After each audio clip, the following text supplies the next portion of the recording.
এক সময়ে এক জঙ্গলে বসবাস করত এক চালাক পাখি ও এক দুষ্টু শিয়াল। সে অন্যান্য প্রাণীদের সাথে মিষ্টি মিষ্টি কথা বলে তাদের বিশ্বাস অর্জন করত। তাদের নিয়ে কৌশলে খেলার নামে মজা করত। একদিন এক পাখির সাথে তার দেখা হলো। পাখি ভাই, তুমি কেমন আছো?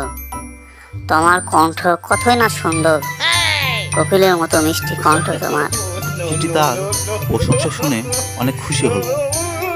হ্যাঁ শিয়াল ভাই, আমি অনেক ভালো আছি। শিয়াল তার সাথে ভালো অভিনয় করে ভালো বন্ধুত্ব তৈরি করলো এবং তাকে বলল, আমার গুহায় ভোজের জন্য তোমার আমন্ত্রণ থাকলো। ভোজের দিন আসলো। পাখিটি শিয়ালের বাসায় দাওয়াত খেতে গেল।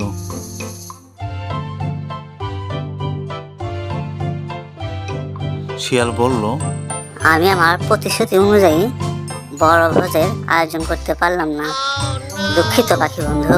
শিয়াল তার সামনে প্লেটে করে স্যুপ নিয়ে এসে দিল।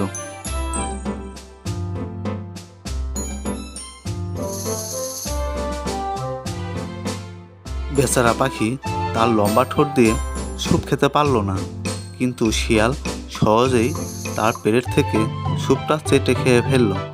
পাখিটি বারবার তার ঠোঁটের ডগা দিয়ে স্যুপটি স্পর্শ করার সাথে সাথে শিয়াল তাকে জিজ্ঞাসা করলো, পাখি ভাই, স্যুপটি কেমন হয়েছে? তোমার ভালো লাগে না?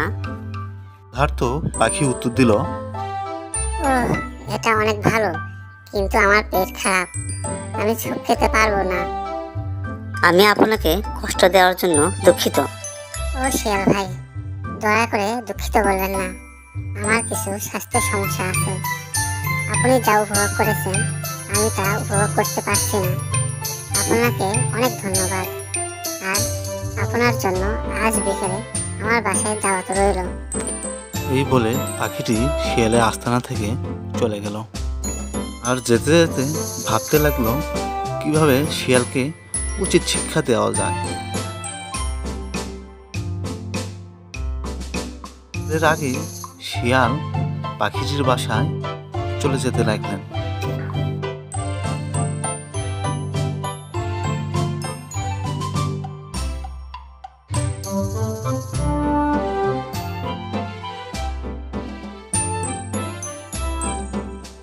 আর পাখিটির বাসায় গিয়ে দুজনের মধ্যে আনন্দ বিনিময় হলো। পরে পাখিটি দুজনের জন্যই স্যুপ পরিবেশন করলেন। লম্বা বোতলের ভিতর পাখিটি স্যুপ পরিবেশন করেছে, যাতে খুব সহজে পাখিটি স্যুপ খেয়ে ফেলল, কিন্তু শিয়াল কোনো মতেই খেতে পারছিল না। তারপর পাখিটি শিয়ালকে বলল, তুমি স্যুপটা উপভোগ করেছো কিনা? কেমন লাগলো আমার স্যুপটা? শিয়াল স্তব্ধ হয়ে বলল, আমি এখন চলে যাব, আমার পেটে অনেক ব্যথা করতেছে, আমি এখন আর স্যুপ খেতে পারবো না। অপমানিত হয়ে সে জায়গা ছেড়ে দৌড়ে চলে গেলেন।